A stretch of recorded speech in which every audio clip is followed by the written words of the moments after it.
I want to read from the book of Romans, chapter 4 from verse 18. Romans chapter 4 from verse 18. The Bible says, against all hope, Abraham, in hope believing, and so he became the father of many nations. Just as it had been said to him, so shall your offerings be. Without weaknessing in his faith, he faced the fact that his body was as good as dead, since he was about 100 years old, and that Sarah's womb was also dead. Yet he did not waver through unbelief regarding the promises of God, but he strengthened in his faith, and gave glory to God, being fully persuaded that God had the power to do all that he had promised. Father, in the name of Jesus, we thank you for your word. Thank you for gathering us. Lord, we pray that, God, you are going to minister to us. Use me, Lord, as your servant, as I bring forth your word.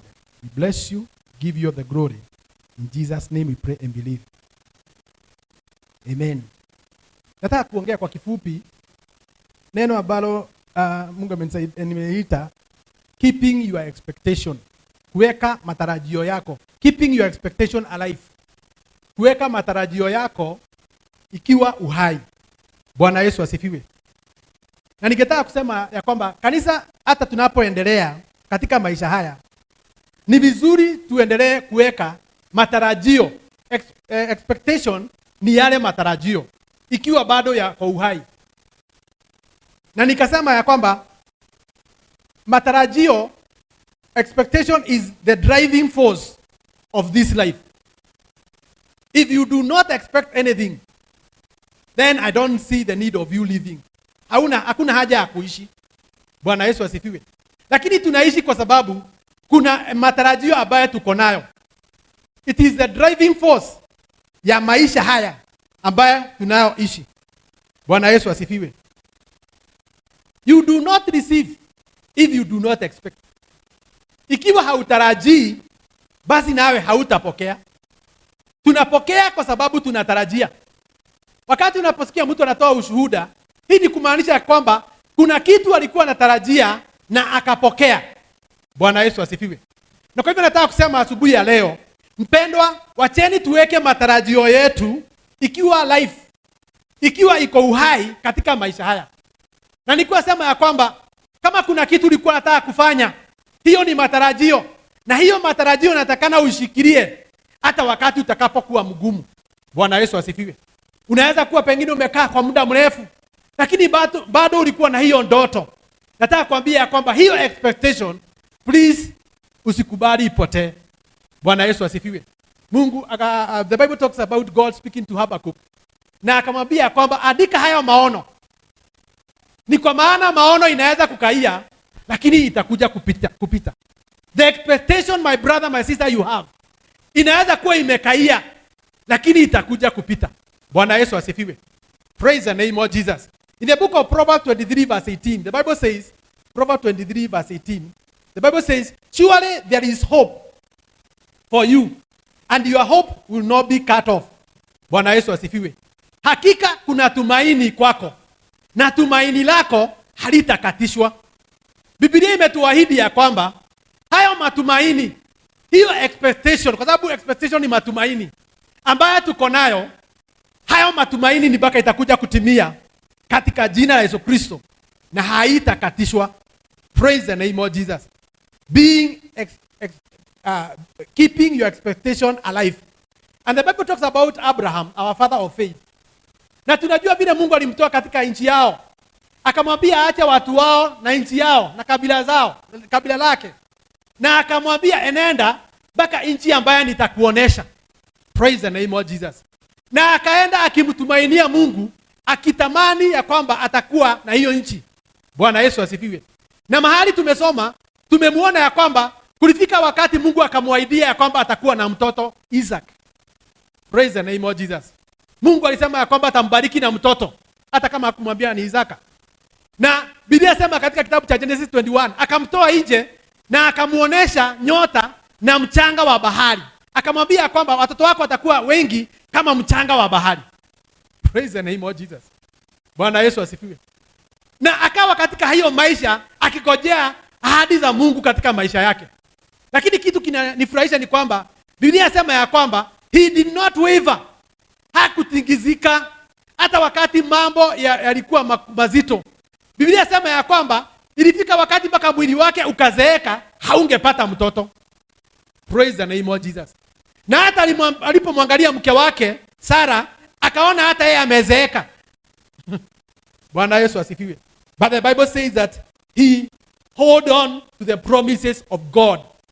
Bwana Yesu asifiwe. Akashikilia hizo ahadi za Mungu. Na ningetaka kunenea mtu jioni ya leo, hata kama itakuwa namna gani, wapendwa, wacheni tushikilie huyu Mungu. Ni vizuri kushikilia Mungu katika maisha yako, katika ujana wako, katika maisha yako, ukiwa mzee, ukiwa mama, ni vizuri kushikilia Mungu. Hata kama saa zingine wokovu unaonekana ni kama, watu wengine wanasema ya kwamba it is useless. Praise the name of Jesus. Bwana Yesu asifiwe. But I want to say that unto us it is the power that brings forth salvation. Praise the name of Jesus. If you can remember where God, pahali Mungu alikutoa, hakika unaweza kuona nguvu za Mungu. Na nilikuwa sema ya kwamba hatukuahidiana na Mungu ya kwamba atatupatia kitu. Kitu cha kwanza ni kwamba tulisamehewa dhambi zetu. Alitung'oa katika hali za kutumaliza katika maisha yetu. Praise the name of Jesus. Bwana Yesu asifiwe. And so the Bible says that he believed God. Akamwamini Mungu. Akakaa akiwa anamtumainia Mungu hata kama mtoto hakupata, akisema ya kwamba ahadi zile Mungu aliniahidia, Mungu ni wa ukweli. Praise the name of Jesus. Bwana Yesu asifiwe. Na Biblia inasema ya kwamba miaka yake ikasonga. He was about 100 years old. And Sarah's womb was also dead. Sarah hangeweza kupokea mtoto. Ilikuwa kitu ya kustua. Waligojea Mungu wakati wa kuzaa mtoto ikapita. Lakini ahadi za Mungu, wapendwa, ni za milele. Hakuna wakati Mungu anaahidi kitu anakosa kutimiza. Na kwa hivyo nataka kusema na mtu siku ya leo, nikwambie ya kwamba please continue keeping your expectation alive. Endelea ukinenea hata kama mambo itakuwa namna gani, endelea kusema ya kwamba ni baka itatendeka katika jina la Yesu Kristo. Praise the name of Jesus. Haijalishi vile ilivyo. Inaweza kuwa masiku imeenda kama vile masiku ya hawa wapendwa, ilienda. Biblia inasema ya kwamba wakakuwa wazee mpaka miaka 100, na walipokuwa anajiangalia na pia kuangalia mke wake, akaona hakika hata kama niko na tumaini, hata mke wangu ameisha. Praise the name of Jesus. Yet they did not waver. Hakukufa moyo, aliendelea to hold on unto the promises of God. And I want to speak to somebody today. Haijalishi vile imekuwa, maybe katika kazi yako, maybe katika ndoa yako, maybe katika biashara, katika maisha yako, umekuwa unaona ni kama unapoteza. Nataka kuambia kwamba sio bidii zetu. It is not about our strength. Bwana Yesu asifiwe. It is the favor of the Lord. Ikiwa Mungu atasema ni wewe leo, hata nani aseme ya kwamba haiwezekani. Mordecai in that king's palace, he was a watchman. Hebu imagine anaamuka anaenda watchman. But that evening alifungua gate. Jioni alikuwa mtu anatembezwa na farasi. Angalieni huyu ndiye mfalme amesema ya kwamba aheshimiwe. Na ule mtu anatumia ni adui yake. Mungu anatumia kama adui. Hao watu walikudharau. Bwana Yesu asifiwe. Hao ndio Mungu atatumia wakati ataandaa. Biblia inasema ya kwamba Daudi anamwambia Mungu ya kwamba utaniandalia meza mbele ya maadui zangu. Bwana Yesu asifiwe. So you can wake up in the morning and there shall be a turnaround in your life. Praise the name of Jesus. Kwa hivyo usiangalia kwamba ni vile ati pengine umefanya mambo mengi, umekosa nini. Hapana, wewe endelea kushikilia ahadi za Mungu katika maisha yako. Ile expectation ambazo umekuwa nazo, ukimtumainia Mungu ya kwamba yeye anaweza mambo yote, hakika atakuja kukuonekania katika jina la Yesu Kristo. Kuna watu wataangalia waseme ya kwamba haya, na hii bomba tulikuwa tunafikiria hakuna kitu kizuri kinaweza kutoka. Hata Yesu aliambiwa kwamba hakuna kitu kizuri kinaweza toka wapi? Nazareth. Praise the name of Jesus. But let me tell you, from that place, God aliinua deliverer. Mungu aliinua mkombozi. Nataka kunenea wewe, tafadhali usikubali kuweka haya matarajio chini. Inaweza kuwa sasa hauna uwezo, lakini nataka kuambia kwamba hata kama itakaia, itakuja kutimia. Biblia inasema kwamba alisikilia makusudi ya Mungu, the promises of God in his life. Alisikilia na hakuweva. Praise the name of Jesus. Bwana Yesu asifiwe. Hakuweva. He knew that God was faithful. He will bring it to pass. Atakuja kuitimiza. Nataka kunenea mtu hata katika hayo maisha, the dream ambayo umekuwa nayo, Mungu wetu ni mwaminifu, atakuja kuitimiza. Praise the name of Jesus. Naomba nikaweza kupata hiyo nafasi ya kusherekea na wewe. Uniambie mchungaji, hakika vile uliniambia ilitendeka. Kuja tuweze kusherekea kwa sababu ahadi za Mungu ni kweli na amina. Praise the name of Jesus. Bwana Yesu asifiwe. What is expectation? Expectation, it means that it means a strong belief that something will happen, even if it is not now, but in the future. Praise the name of Jesus. A strong belief. A strong belief. A strong belief ambayo unaamini ya kwamba hakika itatendeka. Mungu ni baka atanikumbuka. Bwana Yesu asifiwe. Ikiwa nimekaa katika kumpendeza Mungu, ikiwa nimetembea, ukiwa kijana, umekaa katika maisha matakatifu, unamtumainia Mungu katika wokovu wako, hakika ni baka Mungu atakuinua. Praise the name of Jesus. Bwana Yesu asifiwe. Hii kushikilia katika haya maono, unashikilia bila kutingizika. Praise the name of Jesus. A strong belief of something and that it will happen. Praise the name of Jesus. And also say that hope and faith, they are alike. Imani na tumaini. Lakini ile uwezo unasaidiaga tumaini na imani likaweza kutenda kazi ni expectation. Praise the name of Jesus. Expectation, ile ambayo inakupatia wakati wa kugojea na kuendelea kunena katika hilo jambo ya kwamba litatendeka. Juzi ya wasita alitufundisha, alikuwa anatuambia kwamba strengthening your faith. And there is this woman that was having was bleeding for 12 years. And there is something that she said that though I have spent a lot of, because the Bible says that alitumia pesa nyingi sana akijaribu kujitibu. Lakini alisema katika matarajio ya moyo wake, mimi ninajua ya kwamba nitakapomguza Yesu, pindo la Yesu, hii ugonjwa wangu itaisha. Praise the name of Jesus. Expectation inaweka nguvu imani. Yale matarajio inaweka nguvu imani, na kupitia hiyo nguvu hiyo imani, sasa unapokea muujiza wako. Praise the name of Jesus. And I want to speak to somebody today. Please continue expecting. God is faithful. Pengine ulishiriki na watu wakawaambia kama Joseph. Unajua Joseph alijaribu kuongea about the dream to his brothers. Wakamdharau. And then ya mwisho aliongea kwa baba yake. Nafikiri hata mama hajatazwa katika Biblia, lakini alikuwa mahali pale. Lakini wamama wanaaminigi mtoto. Nafikiri aliamini, mama yake alijua, wachani kudharau haka jamaa. Praise the name of Jesus. Walisema, waliona ni kama haiwezekani. Tutakuinamia aje. Na by the way alisema wote baka baba yake. Na sasa akawa ni kama amechukiwa na wadugu zake. Na wakaona huyu ni mtu wa kuota tu ndoto. Lakini alikuwa na expectation according to what God showed him. Alipomuonesha na akamwambia hivi ndivyo utakavyokuwa, na akakuwa na hiyo ndoto, hakika alishikilia hayo maono. Hata kama aliingizwa katika shimo, baadaye akafungwa katika gereza, yeye bado alikuwa amesikilia hiyo expectation. And I want to speak to somebody today. You may be going through a wilderness in your life. You may be going a stuff in your life. Please continue to hold upon that expectation. Usikubali kufika pahali ucompromise. Bwana Yesu asifiwe. Endelea kushikilia, ni kwa maana Mungu ni mwaminifu. Biblia inasema ya kwamba alipokuwa katika hiyo nyumba ya Potifa mwenyewe wakati alitolewa katika gereza akapelekwa katika hiyo nyumba, mfalme alitoa testimony that this person ako na Mungu. Bwana Yesu asifiwe. Naomba tupatane na watu kama hao.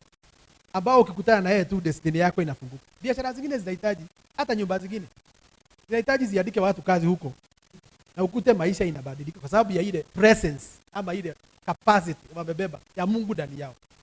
Bwana Yesu asifiwe. Praise the name of Jesus. And the Bible says that God lifted Joseph to the second place in the land. He was a prime minister. Bwana Yesu asifiwe. And that time wana wa Israeli wakakuwa na njaa kubwa sana. Ndugu zake wakakuja kutafuta chakula. Na walipokuja, actually hata ule mtu aliwajua ni Joseph. Praise the name of the Lord. Na alipoangalia akaona, haya, these are my brothers. Bwana Yesu asifiwe.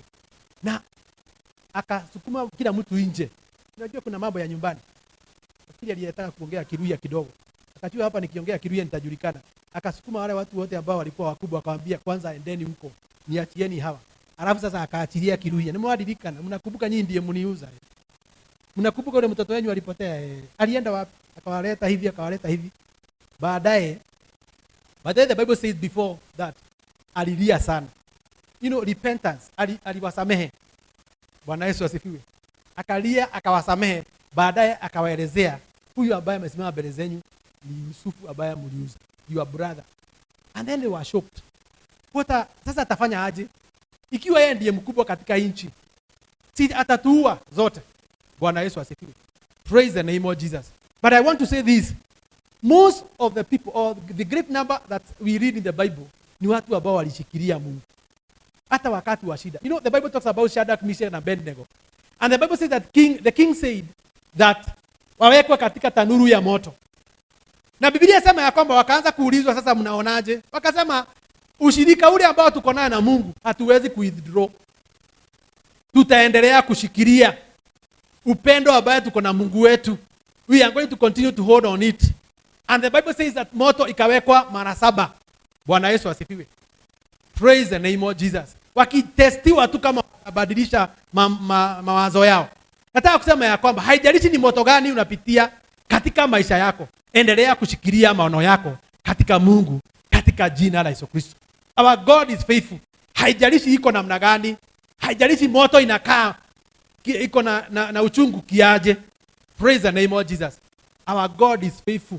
Whenever you hold upon your expectation, our God is faithful. Atakuja kuitimiza katika jina la Yesu Kristo. Bwana Yesu asifiwe. Praise the name of Jesus. And so the Bible says that Abraham did not waver. Hakuanza kutoka huko akienda kule, aliendelea kushikilia Mungu. Unajua kuna watu wanaenda mpaka kwa waganga. Siku hizi kwanza tunaambiwa mambo mengi mpaka hata katika madhabahu. Tunaambiwa kwamba ni laana za kiukoo. Saa zingine si laana.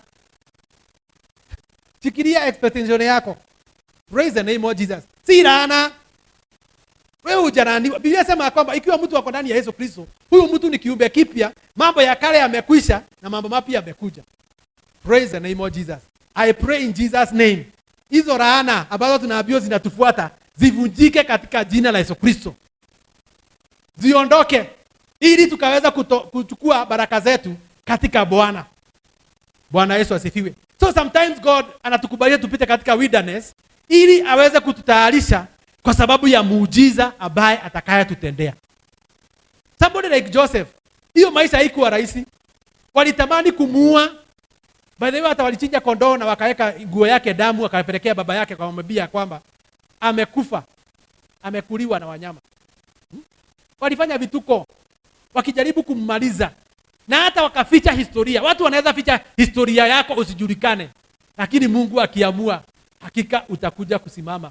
Praise the name of Jesus. Utasimama, wapende wasipende. Walijaribu hata kupelekea baba yake, wakamwambia kwamba mtu ambaye unampenda amekufa, sasa badilisha maombi yako. Praise the name of Jesus. Hallelujah. Unajua walipokuja aliwaambia namna gani? Can you go fast and bring my father? So that the hidden testimony ambaye mlificha aweze kuiona kinagananga. Bwana Yesu asifiwe. Kuna watu tutasimamishwa mbele zao. Waliongea maneno, wakaongea maneno kwa sababu yako, lakini kuna wakati utaletwa mpaka washindwe vile wataingia. In the book of Mark chapter 10 verse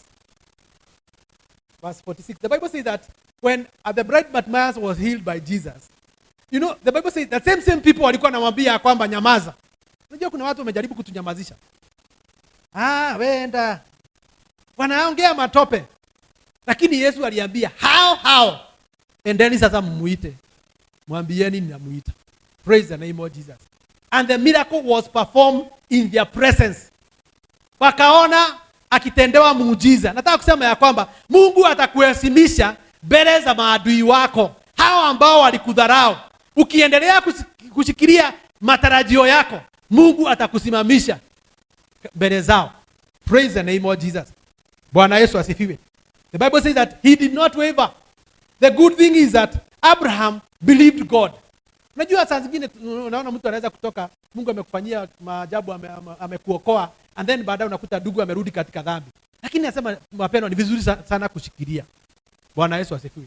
Biblia inasema miaka ilienda, kafika miaka 100, hana mtoto. Mke wake akimwangalia na shindwa, sasa huyu ndiye anatabeba mtoto, anamezeeka, itakuwa aje? But God was very faithful. Praise the name of Jesus. God was very faithful. In the book of Job, chapter 1, it talks about Job. Job, the Bible says, he was the richest man in the land of Uz. Alikuwa tajiri sana katika hiyo nchi ya Uz. Na Biblia inasema ya kwamba hata kiwa tajiri vile alikuwa anamcha Mungu. Lakini ilifika wakati Shetani akaomba ruhusa na akaenda akaharibu maisha ya Job. Akaua watoto wake, akaua utajiri wake wote. Praise the name of Jesus. Ng'ombe na ngamia na kila kitu akakisha ya kwamba kimerudi chini. I want to speak to somebody today. Maybe today you are very down. Everything has gone, maybe because of corona. Kila kitu kimeisha na hii ugonjwa. Hakuna kitu unaweza simamisha. Ni kama umepoteza kila kitu. Ile kitu imebaki ni wewe tu uko uhai. There is nothing that you can count. Praise the name of Jesus. There is nothing that you can count.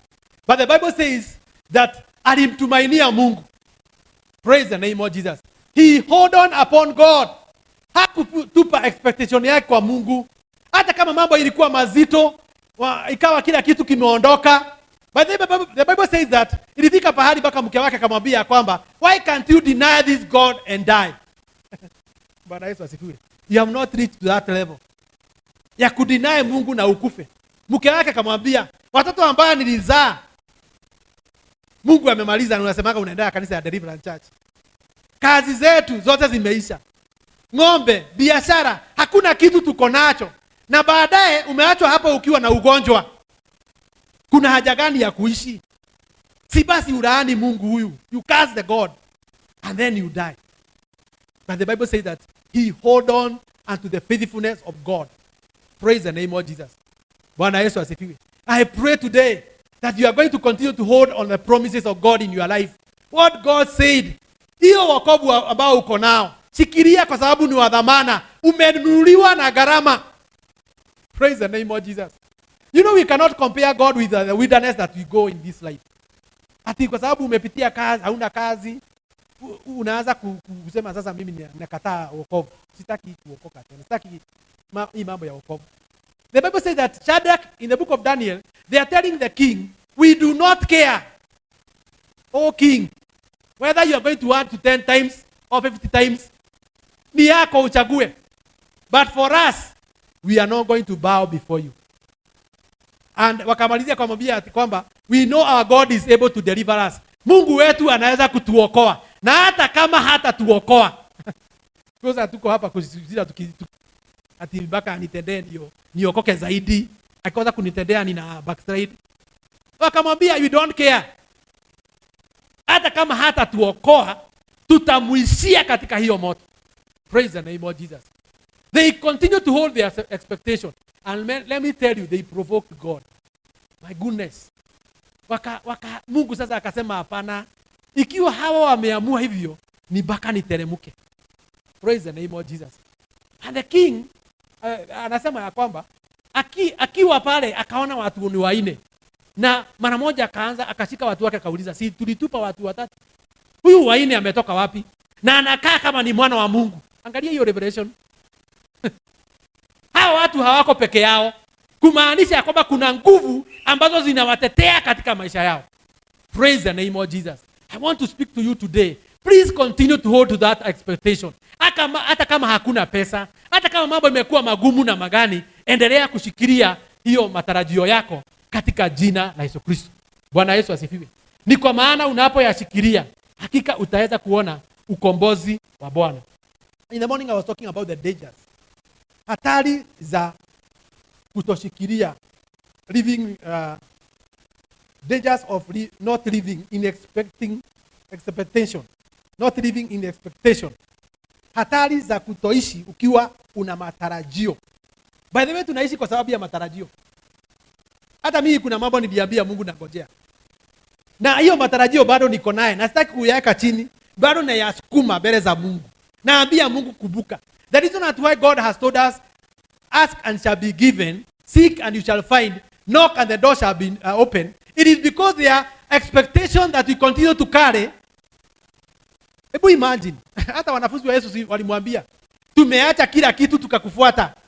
Ni nini ambacho tutakachopokea? Najua hata wewe uko naye unamwambia Yesu, Mungu ya kwamba, Bwana kumbuka mimi niliokoka katika familia yetu. Niliokoka katika watu ambao tulikuwa tunasoma nao. Nikakufuata. Ni nini ambacho nitapata katika maisha haya? Praise the name of Jesus. Wakataka kujua. Na Biblia inasema ya kwamba Yesu akamwambia ya kwamba in this life mtapata. Si hata wewe upate katika jina la Yesu Kristo. We are going to walk shoulder high because we know whether the devil like it or not. Hata kama uko wenyu haukupeleka gari. Hata kama uko wenyu haukununua plot. Kuna watu ambao wanawekwa katika nini? Maneno hapa ati huwezi kuwa na plot Nairobi. Unaambiwa tu ati mpaka ununue Kitale. Sasa wengine wanajaribu kununua shamba Kitale hainunuliki. Kwa sababu hiyo mapepo za nyumbani zinatuambia kwamba huwezi kufanikiwa. The Bible is very clear. You shall be blessed in the city and even in the country. Number one, ni mpaka ubarikiwe hapa. Kama umetoka Western, ndio watu Western. Huko naona kama ni diaspora. Wakati naenda unajua mtu wa Central akiwa ameenda huko. Sasa wakati nilikuwa naanza safari ya kwenda huko nikaambiwa ati mpaka niweke nguo kwa bag. Nikauliza hii safari nayo. Sijawahi fanya hivyo in my life. Ati kubeba nguo mbili hapa ati naenda safari. Nikashindwa kwani huku ni wapi? Na bado nasikia ni Kenya. Bwana Yesu asifiwe. Praise the name of Jesus. The Bible is very clear. Because you have come in the city, prepare yourself to be blessed. Jitayarishe kununua plot, whether uko wenyu upende usipende. Bwana Yesu asifiwe. Whether siwe na bei, siwe na bei. Position yourself like a man that is going to be blessed or the lady that is going to be blessed in Jesus' name. Bwana Yesu asifiwe. Praise the name of Jesus. Kwa sababu umemtumainia Mungu, usikubali kukaa bila matarajio. Hapana nasema ati hizi proteins za Central za Wakikuyu. Wakikuyu walitoa wapi? Hii shamba yote ni ya Mungu. Bwana Yesu asifiwe. Hata wewe ukimpendeza atakupatia shamba yako. Kuna mtu ati ako na shamba hapa. Kwa sababu kwa hapa Central nafikiria ati kwamba huwezi kuwa plot. Unaweza kuwa hata na shamba, acres. Bwana Yesu asifiwe. Praise the name of Jesus. But the reason is when you have expectation in your life. Please kuwa na matarajio. Usikufe moyo, kuwa na matarajio ya kwamba Mungu anaweza kukubariki katika jina la Yesu Kristo. Number 2 is that when the danger of not living in expectation is that you lose your seal ni muhuri for success in life. Bwana Yesu asifiwe. You are not a candidate of the people that are going to be blessed. Hata kama Mungu ameweka diary ya wale watu watabariki, amekutoa katika hiyo diary. Kwa sababu sasa wewe umeanza kuongea matope. Umeanza kuambia, unajua hata mtoto akianza kuambia baba yake you are useless. Do what? Na yeye ndiye ako na utajiri. Hakuna kitu anaweza pokea. Bwana Yesu asifiwe. Kuna mtu mmoja ambaye alipumzika lakini nilishangaa. Wakati alipumzika akiwa na utajiri, badala ya kupatia kijana yake alipatia wasichana. Na then we are very concerned. Na huyu ndiye the only son. Kwa nini hajapatiwa? Kwa sababu alikaa bila expectation. Na baba yake akaona huyu hakuna haja animpatie. Na by the way imagine hata alikufa bila kumpatia. Praise the name of Jesus. Hakumpendeza. Wakati wote hauna matarajio ndani yako na Mungu anajua hakika hakuna kitu unataka, anakuweka katika ile nini hiyo area ya you have a seal ambayo wewe ni rusa for life. Bwana Yesu asifiwe. Praise the name of Jesus. Tukae tukiwa na matarajio hata kama imekuwa ngumu aje. Then nilikuwa nasema ya kwamba sisi ni mabaki wa Mungu. Hata kama tunaweza kosa pesa, kuna watu wengi sana wamebeba kuanzia 2019 up to today. Actually hata saa hizi tuna breathe. Ni kama watu wametolewa kwa maji sasa wameweka shingo hapo. Tuna breathe kwa sababu sasa tunasikia corona iko chini. Kwa sababu imebeba watu. Lakini sisi ni mabaki wa Mungu. Lakini tunavuka na bado tunateta ya kwamba hatujaona Mungu katika maisha yetu. Tunaanza kukataa. Bwana Yesu asifiwe. Praise the name of Jesus. Mungu hahitaji 2020 na 2021 ndio akubariki. Akiamua leo atakubariki. Atakubariki. Kuna watu wamejenga manyumba hii wakati wa corona. Na wengine wakanunua magari mpya. Wengine hata kama hawakuenda ng'ambo ungeenda sana, lakini kuna hao walikuwa naenda. Bwana Yesu asifiwe. Hii wakati tunasema ya kwamba hakuwezekani, mambo ni mazito. I pray in the name of Jesus that you are going to be a candidate so that when God is going to come to bless his people, wewe utakuwa uko na hiyo seal ya success. Hautapoteza the seal of success in life. Mimi ninataka nikiwa tuna Mungu anaangalia sasa ni reverend. Anataka kukubariki reverend. Kwa sababu mimi nakaanga na hiyo expectation. Nakaanga kila wakati nikimwambia Mungu ya kwamba wewe unaweza. The Bible says that Abraham aliendelea kumwambia Mungu ya kwamba you are faithful to your promises. Na hakueva. Bwana Yesu asifiwe. Alishikilia. Wengine tunashikilia waume wetu wataokoka. Endelea kushikilia hivyo na usikufe moyo. Bwana Yesu asifiwe. Endelea kushikilia hivyo. Ati huyu ataokoka, apende, asipende. Bwana Yesu asifiwe. Praise the name of Jesus. Number 3 is that when you stop expecting from the Lord, you go through discouragement, or discouragement come into your life. Discouragement come in your life. Wakati wote unapoteza matarajio yako, focus yako kwa Mungu, sasa unaanza kuwa na discouragement. Daktari mmoja aliniambia kwamba not that people are sick. Watu si wagonjwa. Shida ya watu wamegojeka hapa. Na kaniambia kwamba ukipona hapa mawazo, hata kama ni diabetes itaisha. Bwana Yesu asifiwe. Na akaniambia unatakana upone hapa mawazo na upone moyo. Upone mawazo na upone moyo. Ukipona moyo na mawazo, then hata kama ni cancer itaisha. But the moment you continue holding on those things, you are discouraged, you don't see the purpose of living, then wewe you are a candidate of whatever. Wacha niseme kifo, lakini wewe utakuwa hiyo candidate ya hiyo mambo. Bwana Yesu asifiwe. Praise the name of Jesus. You know, when you do not expect from God or from the Lord, discouragement zinakuja katika maisha yako. Unaanza kuwa mtu ambaye ameshindwa na maisha. Kama ni biashara inaanza kwenda chini. Kama ni kazi unaanza kuambiwa kwamba you do not perform. My goodness. Kwa sababu shida ni wewe uko nayo. Lakini unaona hata mkubwa wako anakuambia kwamba ai wewe, mimi naona kama tutatafuta mtu mwingine kwa sababu kuna shida na wewe. Bwana Yesu asifiwe. Praise the name of Jesus. Kwa sababu sasa umeanza, kama mtu alikuwa anafanya biashara vizuri, anaanza kurudi, biashara inaanza kurudi chini, kazi inaanza kurudi chini. Bwana Yesu asifiwe. Our God is very possible. He is very faithful to his promises. He is very faithful to his promises. Bwana Yesu asifiwe. Praise the name of Jesus. And I want to say this, that people are discouraged. Shetani amefungua kaburi hii wakati wa corona. Ni watu wengi sana amezika kwa sababu ya discouragement in their life. Walijaribu mambo ikawashinda katika maisha, sasa they are discouraged. Bwana Yesu asifiwe. Praise the name of Jesus. Wengine wamekuwa sacked from their places of work.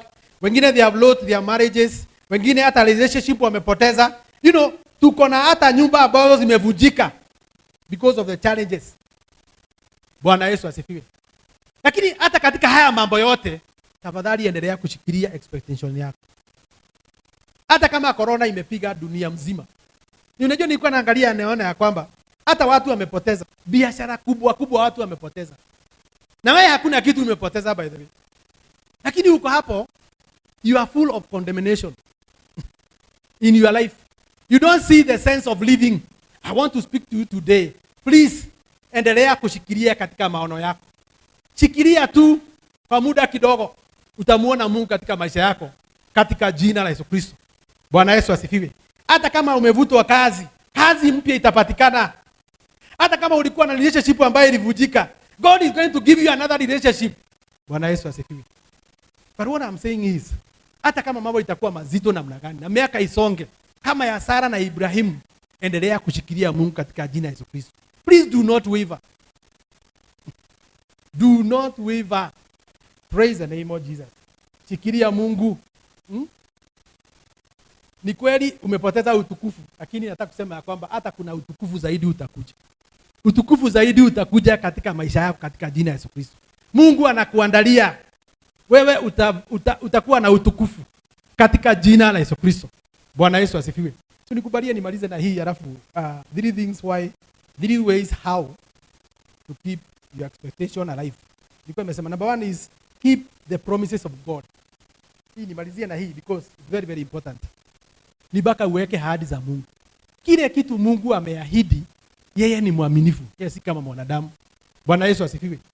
In the book of Numbers chapter 23 verse 19 nasema kwamba that God is not a man to fail to his promises. Mungu si kama mwanadamu aweze kugairi ahadi zake. Mungu akisema amesema. Bwana Yesu asifiwe. Akisema atatubariki katika jina la Yesu Kristo. Sisi tutabarikiwa. So you must keep God's promise into your life. Praise the name of Jesus. Keep those promises. Usiweve. Biblia inasema ya kwamba Abraham hakutapatapa, aliendelea kushikilia ahadi za Mungu. Ni kweli kunaweza kuwa tumetoka katika corona na ni wakati mgumu, lakini tuendelee kushikilia. Number 2 is that keep yourselves into the word of God daily. Keep yourself into the word of God daily. Baadaye kuna kitu nimeangalia. Ukikaa kwa maisha ya watu wanaweza kuambia mambo mengi sana. Mengi. Unahitaji kuombewa na kupakwa mafuta. Unahitaji utembee katika inaitwa feet iron anointing. Niweke kirai hapa. Yaani angalia vile tunatoa mapepo. Ati kwa sababu na ni wewe tu unatakana tu ushikilie kidogo tu. Ati baka upite kwa mafuta. Saa zingine ni baka. Ukunywe mafuta kijiko moja anointing. Angalia vitu unaweka. Bwana Yesu asifiwe. Lakini shikilia, weka neno la Mungu ndani yako richly daily. In the book of Joshua, Biblia inasema kwamba Mungu akamwambia Joshua kwamba meditate day and night. Kaa katika neno. Jaa neno ndani yako. Utaweza kupambanua uongo na utaweza kupambanua ukweli. Praise the name of Jesus. Bwana Yesu asifiwe. Mungu anamwambia Joshua ya kwamba hili neno liweke ndani yako usiku na mchana. Wacha liwe maisha yako. Unapomngojea Mungu katika hiyo mambo ambayo unangojea, wacha neno la Mungu likakue ndani yako kwa wingi. Praise the name of Jesus. Bwana Yesu asifiwe. Kaa katika ushirika wa watu wa Mungu. Enda katika maombi. Enda katika ushirika. Kuwa katika neno. Praise the name of Jesus. Bwana Yesu asifiwe. And then your expectation shall be life. Hutaona Mungu amekaia. Hata kama ametakuwa amekaia kidogo. Hakika kwa sababu katika Mungu, wakati Mungu atakutendea. In the book of Psalms 126, the Bible says that when God remembered us, tulikuwa kama watu ambao tunaota. When God remembered Zion, walikuwa ni kama watu wanaota. Bwana Yesu asifiwe. Praise the name of Jesus. Wakati Mungu atakuja katika maisha yako akwambie sasa nimekuja, utasema gai. Na sasa hiyo amekuja na full package. Anataka kukubariki. Kwa sababu wewe uliweka neno la Mungu ndani yako, umekuwa mtu wa ushirika. Yani you live with the people of God. Bwana Yesu asifiwe. And you still hold on that expectation. When God shall appear, utakuwa kama mtu anaota. Mungu atakuweka laughter. Biblia inasema ya kwamba Sara alianza kucheka akiwa kitchen. Akasema ha! Akacheka. By the way alicheka mpaka wale watu wakauliza, kwani huyo ni Sara anacheka? By the way akasema hapana. Unajua walikuwa ni watumishi wa Mungu. Praise the name of Jesus. Lakini walijua alicheka. Because hii ni, expectation brings the hand of God from impossible to possible. Hiyo nimechukua tu. Expectation brings the hand of God from impossible, yale mambo yasiyowezekana inakuwa possible. Bwana Yesu asifiwe. Kwa sababu umetarajia. Ibrahimu alimtarajia Mungu. Unajua huyu mzee hakuongea. Hata wakati aliambiwa Sarai mke wako atakuwa na mtoto, wakati kama huu mwaka ujao, huyu mzee alijua Mungu ni mwaminifu. Alishikilia. Bwana Yesu asifiwe. Na akajua kwamba haya matarajio yangu inaweza kufanya Mungu akafanya uwezekano kwa mambo ambaye haiwezekani. Praise the name of Jesus. When we continue to hold on God, yale mambo ambaye inakaa ni kama haiwezekani itawezekana katika jina la Yesu Kristo. Praise the name of Jesus. So I'm talking about the word of God. Put the word of God in your life. Please be in the fellowship of the people of God. Afadhali uchelewe kanisani kulipo kuchelewa kwa watu wa kijiji. Wanaongea mambo ya sijui ya campaign. Tunaingia katika campaign. Wewe unakuwa mtu wa campaign mpaka unasahau ya kwamba ulikuwa unakuja kanisa. Hata sijui kama hawa ambao viti ziko hazina watu kama wako kwa campaign. Unajua kuna watu wameenda campaign sasa. Expectations zao sasa ziko kwa mtu. Wameweka tumaini lao kwa mtu. Nilikuwa nakumbusha in the morning that by one of our members that when you put your trust upon men, wewe ni mtu ambaye amelaaniwa. Cursed is a man who put his trust upon men. Wanadamu ni wabaya.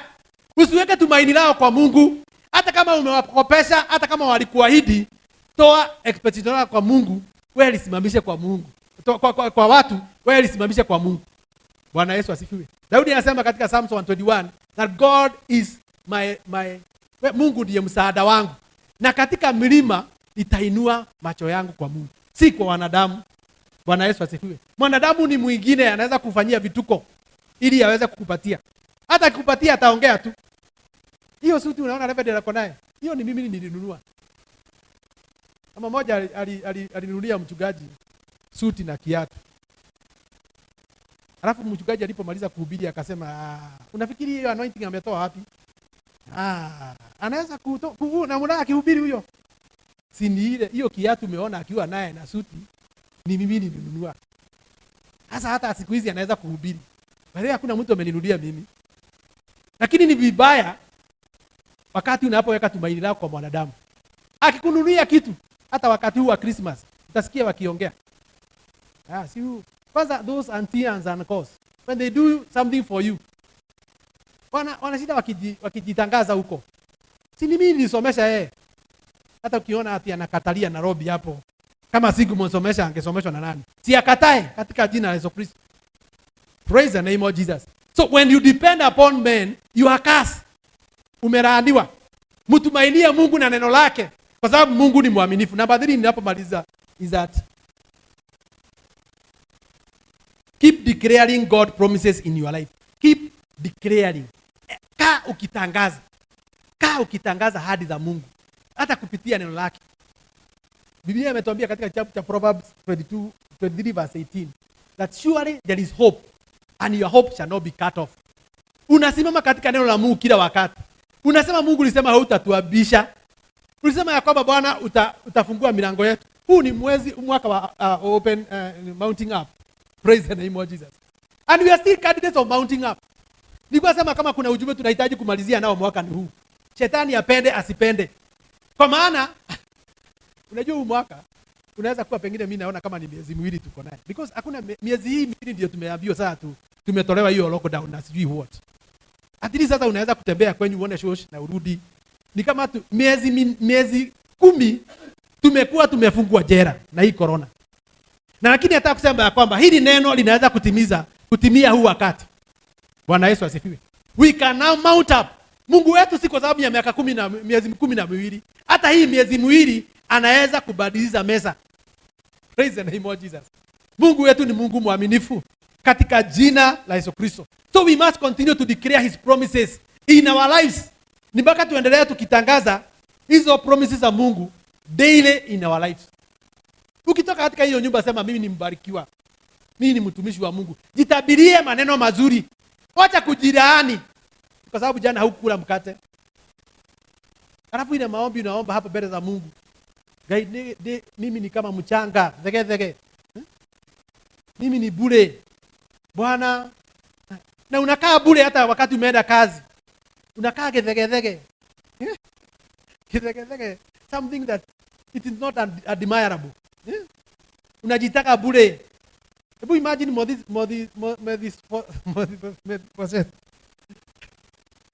when he was brought before the king David, anajiita ubwa. Unajua kuna mtu anajitaka ngui. You are useless. Ni anasema ni kama umbwa imekufa. Hata before, unajua isipokuwa ni ile ilikuwa ni nini? Ni yule upendo wa Jonathan na David. By the way, angepoteza. Ameitwa na mfalme kwa sababu yeye ni kiwete, lakini anaanza kusema, "Oi, mimi ni ubwa, mimi kitu bure, sifai." Tafadhali usijiite ufai. Hebu tokelezea hata kama una pesa ya saruni. Jaribu kuitengeneza useme ni version nimecreate. Nishike vizuri. Tokelezea. Alafu ujiite mtumishi wa Mungu. Na kila saa unajitangazia. Mchungaji mmoja alikuwa anasema hata akiingia katika hii mabasi ya Githurai, anatangazanga, anasema ya kwamba mtumishi wa Mungu sasa anachukua basi ya kwenda Nairobi. Na naambia shetani, unasikia? Usijaribu kuleta uchezo wako hapa. Mtumishi wa Mungu ameingia. Mama mwingine naye alikuwa anafanya kazi. Alikuwa anatuambia kwamba ikifika mwisho wa mwezi, kitu cha kwanza kabla hajapeleka pesa nyumbani, yeye anaendaka anunua ile kuku ya kuzunguka na ile soda mkubwa, anawekelea kwa meza, anasema, "Mtumishi wa Mungu, hebu kula vizuri. Talia wega dugata yaga." Anajinenea, "Hebu kula vizuri dugata, mtumishi wa Mungu." Kwa sababu ni wewe umetafuta. Praise the name of Jesus. You know, it is very dangerous. In the book of Numbers chapter 14, the Bible says that when the spies were sent by Moses to go and spy the land, the 10 of them walisema ya kwamba tulikuwa tujajiona kama pazi. Unajua kuna mtu anajiona kama kuku imenyeshewa. Mtu ambaye umetokelezea vizuri, uko na shape. Lakini unajiona kama kuku imenyeshewa. Hao walisema ya kwamba mbele ya watu tulijiona kama kuku imenyeshewa. Acha kukaa kama kuku imenyeshewa. Wewe ni mtumishi wa Mungu. Praise the name of Jesus. God is going to do great things in your life. Usijidharau. Usiweke full stop. Bwana Yesu asifiwe. Wewe utafanya mambo ya ajabu. You are going to be the talk or in the city. The next person in the city ambaye atakuwa naongea. Vile huyo mtumishi wa Mungu ameenda mbali. Kwa hivyo jiposition yourself. Jiweke vizuri, jiweke vizuri. Hata kama uko na nguo moja tu na Christmas imefika, ipige pasi na utokelezee, kwani kuna nini? Tukuange na riski ya kwamba leo umekuja na kiatu imekaa hivi na nguo imekaa hivi. Bwana Yesu asifiwe. Unapoendelea ku declare the promise of God in your life in the mighty name of Jesus Christ. And so that is my prayer. That we are going to continue to hold upon our expectation. Na kitu ningetaka kusema ni kwamba please ya mwisho ni kwamba usikubali kuzoea the level that you are. Our God is the creator of heaven and earth. Usikubali kuzoea hiyo level kidogo, kwa sababu hata tumenunua kagari. Sasa Bwana Yesu asifiwe. Praise the name of Jesus. Mchungaji mmoja alibarikiwa na kagari, kalikuwa kagari kadogo.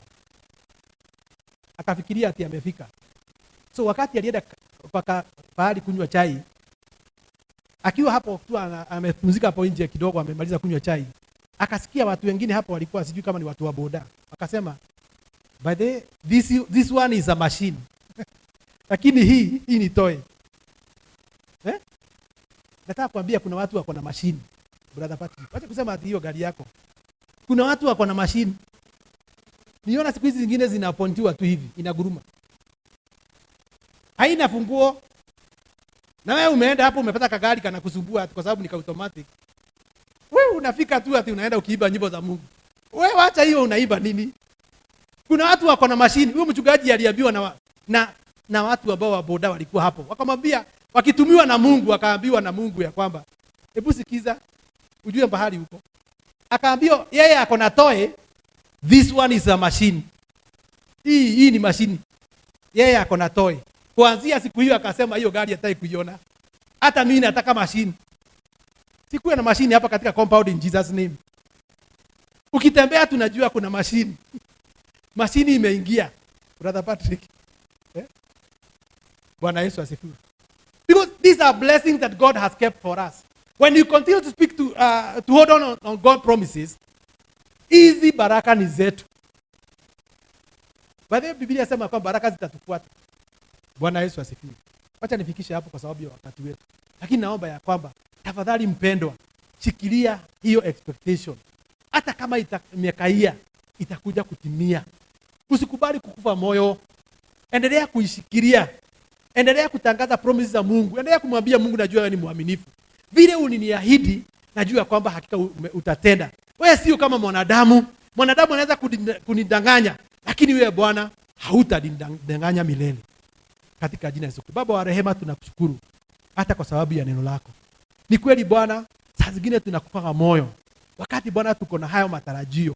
Lakini tunakushukuru kwa sababu siku ya leo umetunenea kuhusu baba yetu wa imani ambaye alikutarajia na akakaa akiwa na kutumainia. Na hata Bwana alipokuwa Bwana katika miaka ya 100, Bwana ukawabariki na mtoto. Baba tunakushukuru kwa sababu hata nasi katika hizo expectation ambazo tuko nazo, tunatarajia kujenga manyumba mazuri. Tunatarajia kuwa na magari. Tunatarajia Bwana kuwa waibaji wa kimataifa. Tunatarajia kuwa wahubiri wa kimataifa. Tuko na hizo huduma ziko ndani yetu na tunakutamania ya kwamba siku moja Bwana utaonekana. Tumekuwa tukitamani atakwenda katika nchi za nje. Bwana tumekuwa na hiyo tamanio katika maisha yetu. Tunajua ya kwamba wewe ni mwaminifu na utakuja kulitimiza Bwana. Tusaidie kushikilia hata kama mambo imeweza kuwa magumu. Pengine tulipoteza ndoa zetu, pengine tulipoteza relationship zetu, pengine tumepoteza hata kazi zetu na biashara zetu. Lakini Bwana tunajua ya kwamba wewe ni mwaminifu katika ahadi zako. Tusaidie kila wakati, mfalme wa rehema. Tusaidie tusikaweze kukufa moyo ya kwamba Bwana hatutakosa hiyo siri ya baraka za Mungu katika maisha yetu, bali tutakuwa tuko candidate wa baraka za Mungu katika maisha yetu. Tunakushukuru na tunakutukuza Bwana. Baba tunakubariki. Asante kwa sababu ya kutunenea siku ya leo. Asante mfalme wa rehema hata kwa sababu ya kunitumia kama mtumishi wako. Inuliwe na hata upewe sifa katika jina la Yesu Kristo. Tumeomba na hata kuamini.